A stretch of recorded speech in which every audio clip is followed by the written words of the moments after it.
Hey everybody, welcome back to my channel. My name is Stephanie Breen. Today I'm talking about choose your own adventure books.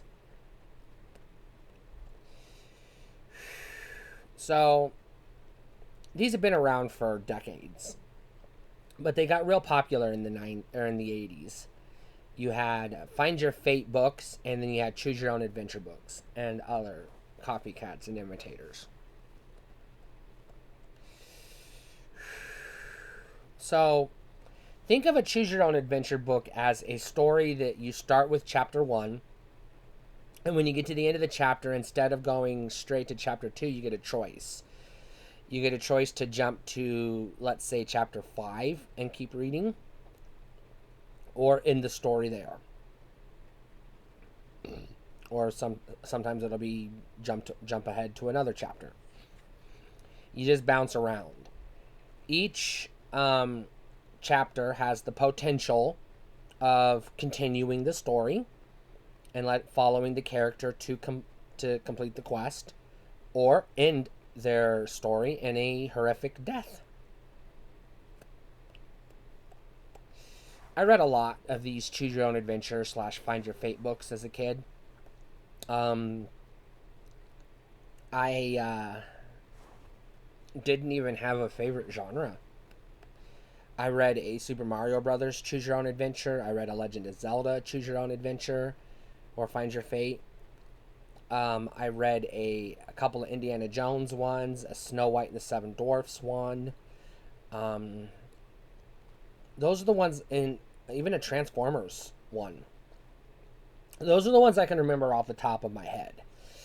Um, I do believe the first Choose Your Own Adventure or Find Your Fate book I ever read was a Snow White book. And I remember never getting very far. I always took the wrong path. And my memory wasn't good enough and my interest wasn't enough to go back and try again and remember which path I took the last time. So I never did finish any of these books. I always got the death, the quick and easy death. And in a video game, for me, if I die right away or too many times in a row, I lose interest in that video game and write it off. It's too hard.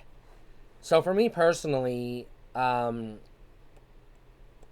never felt the need to cheat, like just read ahead or go back and try again. I never did that because I thought that would be cheating.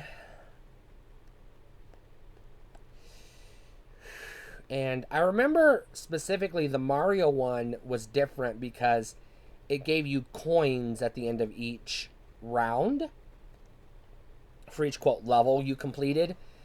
And the goal was to, at the end, tally up how many coins you got and check your score against other players. So there was like a scorecard in the back of the book, if I remember correctly. I only ever got my Choose Your Own Adventure or Find Your Fate books from the library, so I never did write in the back of the books. I never owned any, but I do remember reading them a lot. Um, I have heard other, I've heard D&D YouTubers describe Choose Your Own Adventure or Find Your Fate books as a form of D&D solo play. And while I can kind of almost see where they're coming from, I don't really buy that. There's no rolling of the dice. There's no, decisions to be made. It's just, I mean, yes, it's just following a story, but I don't see it the same as a solo D&D adventure. I feel like that's an oversimplification of what these books are and what D&D is. So let me know, did you ever read any of these types of books? And if you did, what were your favorites? Who did you like to read? And did you ever complete any? And, be honest, did you cheat? Stay cool.